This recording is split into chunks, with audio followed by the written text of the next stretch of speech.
অবশ্যই হতে হবে, কারণ নির্বাচন হওয়া ছাড়া আসলে দেশ স্টেবল হবে না। কিন্তু তার আগে কথাটা হচ্ছে যে আমরা এই ব্যবস্থার পরিবর্তন চাই, এই স্বৈরতন্ত্র কাঠামোটার পরিবর্তন চাই, ফলে একটা মিনিমাম সংস্কার।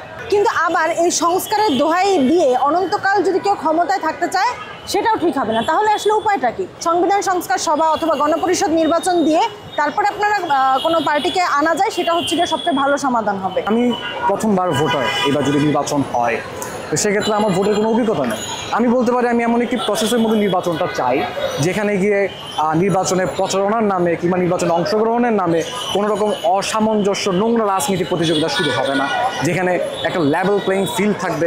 আমরা যদি নির্বাচন পদ্ধতি কেমন হয় আলাপটা করতে যাই, তাহলে আমার মনে হয় কি যে আমাদের দেশের জনগণ থেকে জিজ্ঞেস করা দরকার যারা ভোট দিয়েছে। কিন্তু আমরা যদি দেখি যে দেশের মানুষের কাছে কি জিজ্ঞেস করা হচ্ছে যে তারা কীরকম ভোট চায়, তারা কখন ভোট চায়। একটা ফ্রি ফেয়ার ইলেকশনের জন্য মিনিমাম যেই সংস্কারগুলো দরকার সেগুলো ঠিক করে ইলেকশন দেওয়াটাই এখন যৌক্তিক। কারণ আমরা যদি সামগ্রিক নিরাপত্তার কথা বিবেচনা করি, বাংলাদেশ খুব ভালোভাবে ফাংশন করতেছে না। অবশ্যই ভোট দিব, ভোটের জন্য আমরা সংগ্রাম করছি।